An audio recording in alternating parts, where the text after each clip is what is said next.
Hi, Doug Hasty here, Down to Earth Golf. This is obviously in the bunker on sand play, meant for people new to the game, and so you can understand what this is about and what you're trying to do. First of all, I hope you have a sand wedge. I have two wedges here. They're Vokey wedges from Titleist. I've got a 54. It's got 10 degrees bounce on it, and it's an S grind. I've got a 58. It's got 12 degrees bounce on it, and it's a D grind. If you don't know what grind and bounce are, that's okay. But what I do want you to understand is a sand wedge is made differently from the rest of your clubs. It is made with bounce. So if I hold the club like this and get it closer to you, hopefully you can see that that back edge is lower than the front edge. If I turn it around, hopefully you can see that this edge is higher than this edge. That's important for bunker play because I don't want the leading edge, do it this way, sorry. I don't want this leading edge, this edge here, to hit the sand first. If it hits the sand first, the club is going to dig in. I don't want to dig in.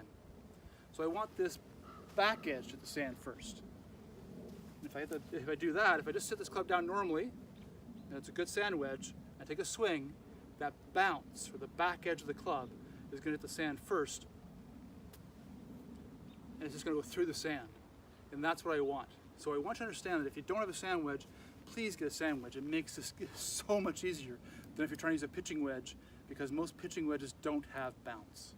These are made on purpose. Now I've got two clubs with, that I can use out of the sand, and you might want the same, but I just want to understand you need a club with some bounce on it. Okay? It's really important. Okay, a couple other things before we start here. I made all kinds of footprints in here now. I raked this up. It's a nice practice bunker. You want to practice with the ball on top of the sand, like I've got there. So if I put it in this divot, like this, it's a different shot. We can talk about that later. If I have the ball sitting down in the sand like that, again, a different shot. Fortunately, 90%, 95% of your shots are going to end up on top of the sand like that. They're going to hit the sand and roll and end up on top. So make sure you practice from that. Don't make it difficult on yourself to start with. A couple of rules. We're in a bunker here, that's the official term for this. It is a hazard in golf. And there's a couple of different rules in a hazard.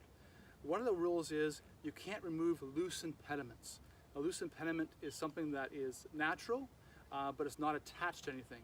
So if there's grass in here, or a leaf, or something like that, you're not supposed to touch that at all, okay? If there's like a beer bottle, hopefully not, or something like that, then yes, you can remove that. That's not natural.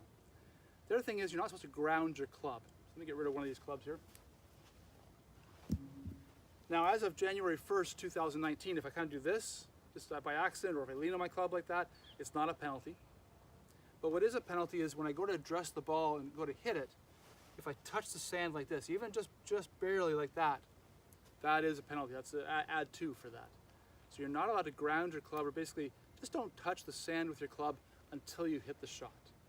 That's what you want to remember, okay? Because it is a penalty, and if somebody's getting serious on you for playing by the rules, those are the rules. Okay, so you need to have a sandwich with some bounce on it. This is the only shot in golf. I'm talking about a green side bunker shot here. I'm only hitting this maybe a total of 10 yards in the air. The only shot in golf where I'm doing this that I don't hit the ball first. I want to hit the sand first. It's really tough to, quote, chip the ball out of a bunker, or to hit the ball first. You can try it if you want, and you'll find out very soon that's a very difficult thing to do, because even if you just get a little bit of sand before the ball, it won't work. Or if obviously you hit the middle of the ball, it won't work. It is a much easier shot to hit the sand first. Most of the time, what we'd recommend is you take a pretty full swing and that you hit about 2 or 3 inches behind the ball. So I want you to understand, we'll go over this more in the instruction video.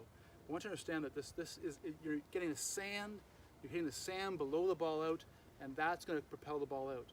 So in a good bunker shot, you won't hear the club hit the ball. You'll only kind of hear it go through the sand, and you hear that nice little thump of the sand, and that can be a good sign that you're hitting a good bunker shot. And it is a big swing. I need a lot of club head speed to do that. So to hit this ball 10 yards, 30 feet out of this bunker, I'm going to take a swing that probably would hit 30 yards, maybe even 50 yards, if I wasn't in the sand and hitting the ball first. Those are the main things I want you just to understand about this in the bunker here. You need a club with bounce on it. You don't want the leading edge of the club to hit the sand first. That's going to dig in. Don't want that. I want the bounce to hit the sand first. So it goes through the sand. And it is a big swing, taking out a bunch of sand around the ball to get the ball out of the bunker. Okay, I think that's good for understanding. Obviously, go on and watch the instruction video now for some more tips. Good golfing.